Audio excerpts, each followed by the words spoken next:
Hello friends, आप लोग कैसे हैं? आई होप आप लोग बहुत अच्छे होंगे। तो आज हम लोग पढ़ने वाले एनसीईआरटी एग्जाम्पलर के जो चैप्टर है प्राणियों में पोषण, जो कि अति इम्पोर्टेंट चैप्टर है। चलिए इसके हम टोटल जो क्वेश्चन है वो हम लोग करवाने वाले हैं। तो आप लोग वीडियो के साथ बने रहिए, क्योंकि ये जो एनसीईआरटी एग्जाम्पलर का जो भी क्वेश्चन होता है अति महत्वपूर्ण होता है और हर एक एग्जाम में देखने को मिलते हैं। तो चलिए पहले क्वेश्चन में बोला जा रहा है कि नीचे 1 से 4 तक कुछ खाद्य पदार्थ दिए गए हैं। ऑप्शन ए में उबला और मिसा हुआ आलू, ऑप्शन बी में ग्लूकोज घोल, ऑप्शन 3 में ब्रेड का एक टुकड़ा, ऑप्शन 4 में सरसों का तेल। अब पूछा जा रहा है कि आयोडीन के साथ परिरक्षण करने पर उपरोक्त में से कौन नीला काला रंग देगा। कौन नीला काला रंग देगा? तो नीला काला जो रंग देता है वो जिसमें आप लोग का कार्बोहाइड्रेट उपस्थित रहता है उसी में देता है। तो हम लोग का कौन सा ऑप्शन सही होगा? ऑप्शन ए उबला, आलू में जो है अधिक कार्बोहाइड्रेट रहता है। और ब्रेड ब्रेड यानी मक्खन, यानी इसमें भी कार्बोहाइड्रेट रहता है। तो हम लोग का ब्रेड का एक टुकड़ा, तो कौन सा हम लोग का ऑप्शन सही हो जाएगा? 1 और 3। तो 1 और 3 जो कि हम लोग का सही है। तो ऑप्शन ए में बोला जा रहा है कि 1 और 2 सही है, ऑप्शन बी में दो बोला जा रहा है कि 2 और 3 सही है, ऑप्शन सी में 2 और 4 से 2 और 3 सही है, ऑप्शन डी में 3 और 4 सही है। तो कौन सा सही होगा हम लोग का? कौन सा? 1 और 3 सही था हम लोग का, एक ऑप्शन नंबर बी जो कि सही होगा। चलिए अगले क्वेश्चन पे चलते हैं हम लोग। निम्नलिखित में से कौन सा दांत का जो जोड़ा जोड़ा संरचना में भिन्न लेकिन कार्य में समान है? कार्य में समान है। तो ऑप्शन ए में रदनक और कृदंत, ऑप्शन बी में चवर्णक और अग्रचवर्णक, ऑप्शन सी में कृदंत और चवर्णक, ऑप्शन डी में अग्रचवर्णक और रदनक।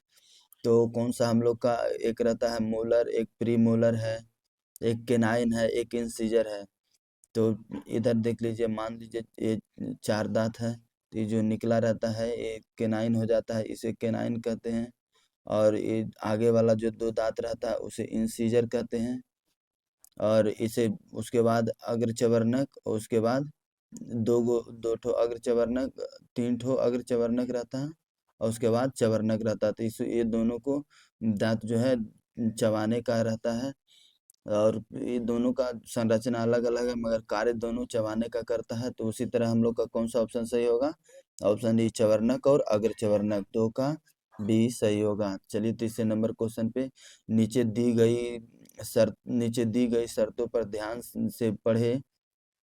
निम्न में से कौन से सेट उन अंशों का सही संयोजन है जो कोई पाचन कार्य नहीं करते हैं?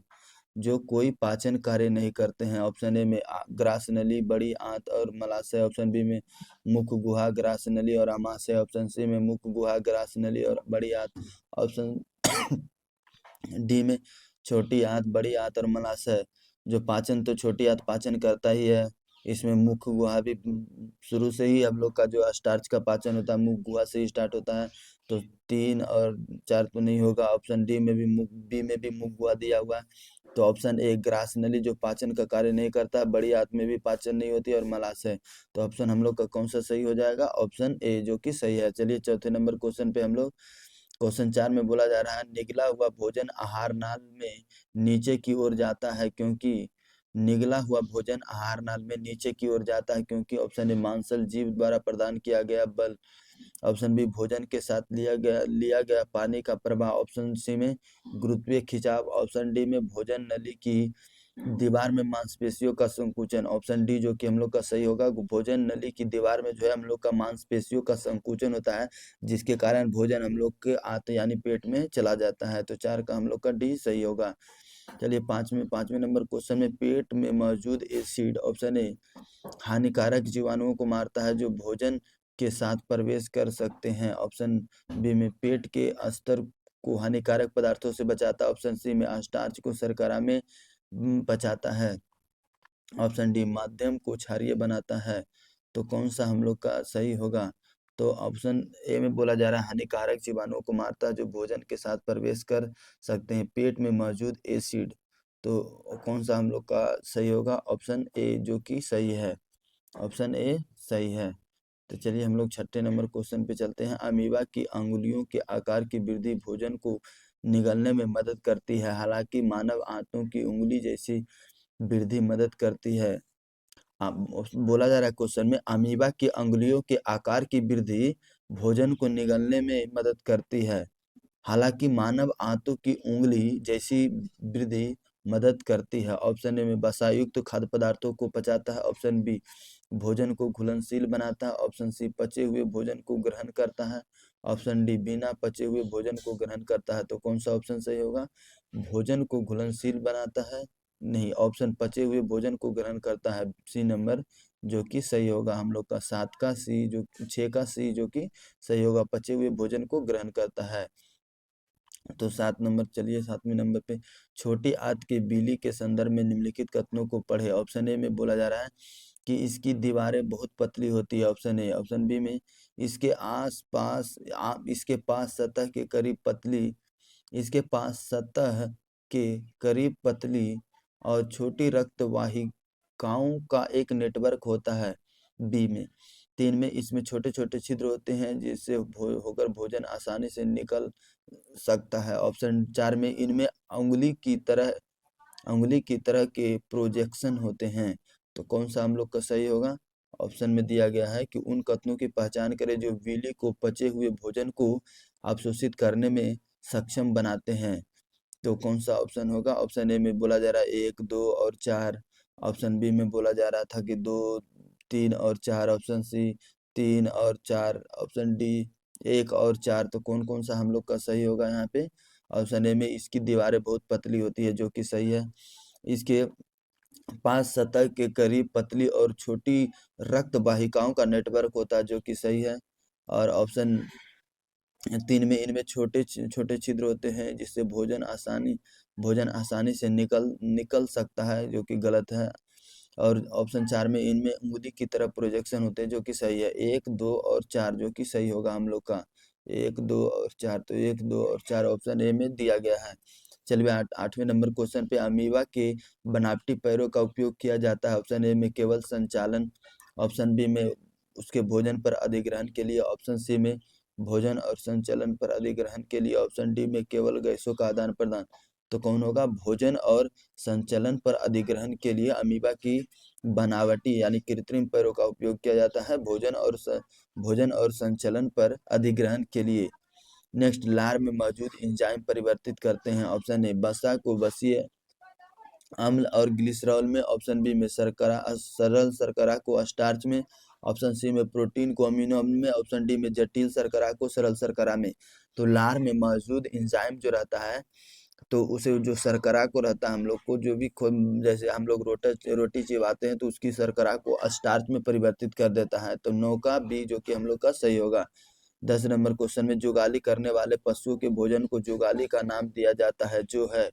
ऑप्शन में निगला और अपचित भोजन होता है वह। ऑप्शन बी में निगला और आंशिक रूप से पचा। ऑप्शन सी में ठीक से चबाया और आंशिक रूप से पचा हुआ। ऑप्शन डी में ठीक से चबाया और पूरी तरह से पचा। तो कौन सा हम लोग का ऑप्शन सही होगा?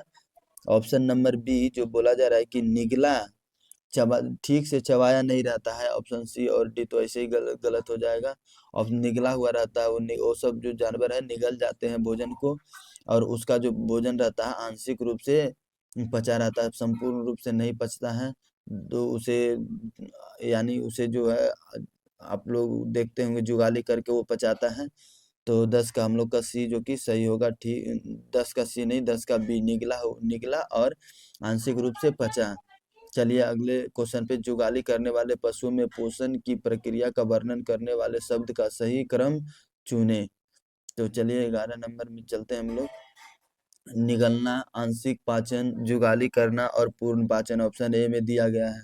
ऑप्शन बी में दिया गया है कि जुगाली करना, निगलना, आंशिक पाचन और पूर्ण पाचन। ऑप्शन बी सी में जुगाली करना, निगलना, पाचन रसों के साथ मिलान, उसके बाद पाचन। डी में बोला गया निगलना, उसके बाद चबाना और मिलाना। ऑप्शन और उसके बाद है आंशिक पाचन, उसके बाद पूर्ण पाचन होता है। तो कौन सा ऑप्शन हम लोग का सही होगा? ऑप्शन ए में निगलना दिया गया है, और ऑप्शन डी में भी निगलने के बाद उसका आंशिक पाचन होता है, निगल जाता है, निगलने के बाद आंशिक पाचन होता है उसका, उसके बाद जुगाली करता है, जुगाली करने के बाद उसका पूर्ण पाचन हो जाता है। तो कौन सा ऑप्शन हम लोग का सही होगा? ऑप्शन नंबर ए, जो कि हम लोग का सही होगा। 12 नंबर, सेल्यूलोज युक्त खाद्य पदार्थ मनुष्य में रुक्षांश के अच्छे स्रोत हैं, क्योंकि ऑप्शन ए में मनुष्यों में सेल्यूलोज डाइजेस्टिक एंजाइम नहीं होते हैं। ऑप्शन बी में सेल्यूलोज मानव रक्त में अवशोषित हो जाता और फाइबर में परिवर्तित हो जाता है। Option C, cellulose डाइजेस्टिक bacteria cellulose को फाइबर में परिवर्तित करते हैं। ऑप्शन डी, सेल्यूलोज में सेल्यूलोज छोटे छोटे घटकों में टूट जाता है, जो रुक्षांश के रूप में परिवर्तित होते हैं। तो कौन सा हम लोग का ऑप्शन सही होगा? ऑप्शन ए में बोला जाता है कि मनुष्यों में सेल्यूलोज डाइजेस्टिक एंजाइम नहीं होते हैं, जिसके कारण हम लोग का सेल्यूलोज नहीं पच पाता है, और जो कि हम लोग के जानवर में ये सेल्यूलोज जो है डाइजेस्टिक एंजाइम पाए जाते हैं और मनुष्य में नहीं पाए जाते हैं। चलिए, तो हम लोग ठीक है दोस्त, हम लोग टोटल जो है MCQ कर चुके हैं, जो कि अति इम्पोर्टेंट क्वेश्चन था। मिलते हैं इसके अगले चैप्टर नेक्स्ट वीडियो में। अगर वीडियो अच्छा लगा हो तो लाइक शेयर और सब्सक्राइब जरूर करें, क्योंकि आपके पास नोटिफिकेशन जाएगा और आप NCERT एग्जाम्पलर के कम समय में अच्छे अच्छे क्वेश्चन कर पाएंगे। तो अगर वीडियो अच्छा लगा हो तो लाइक शेयर और सब्सक्राइब करें। Thank you.